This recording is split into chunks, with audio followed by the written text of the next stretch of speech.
ধলাই জেলার গন্ডাছড়া মহকুমার তুই চাকমা থেকে মহিরামপাড়া যাওয়ার গুরুত্বপূর্ণ সড়কের বেহাল দশায় চরম দুর্ভোগে পড়েছেন এলাকাবাসী।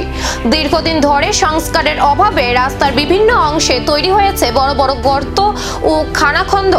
ফলে প্রতিদিন এই পথে চলাচল করতে গিয়ে নাজেহাল হচ্ছেন স্থানীয় বাসিন্দারা, পথচারী এবং যানবাহন চালকরা। বর্ষা এলেই পরিস্থিতি আরো ভয়াবহ হয়ে ওঠে। বৃষ্টির জল জমে গর্তগুলো ঢেকে যাওয়ায় বাড়ছে দুর্ঘটনার আশঙ্কা। ছোট যানবাহন চলাচলের পাশাপাশি জরুরি প্রয়োজনে রোগী নিয়ে হাসপাতালে যেতেও চরম ভোগান্তির শিকার হচ্ছেন সাধারণ মানুষ। এই রাস্তা দিয়ে প্রতিদিন স্কুল কলেজের পড়ুয়া, কর্মজীবী মানুষ এবং অসংখ্য গ্রামবাসী যাতায়াত করেন।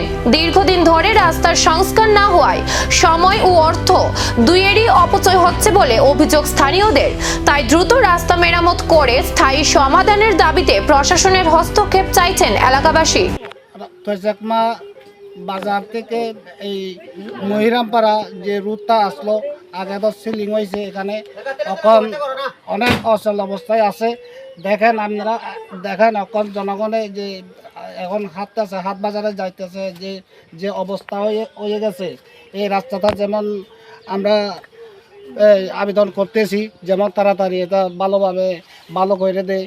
মানে এখন অনেক অসুবিধা হইতেছে এবং রতনগর থেকে লোক আইতেছে, মানে এখানে আপ ডাউন করতে বহুত অসুবিধা হইতেছে।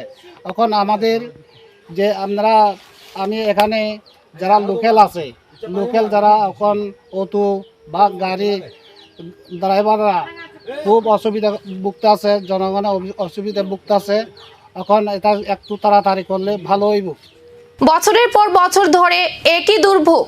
এবার কি নড়েচড়ে বসবে প্রশাসন, নাকি আরও এক বর্ষা পার করবে ভাঙাচোরা এই গুরুত্বপূর্ণ সড়ক? সেই প্রশ্নই এখন তুই চাকমা ও মহিরামপাড়ার মানুষের মুখে মুখে।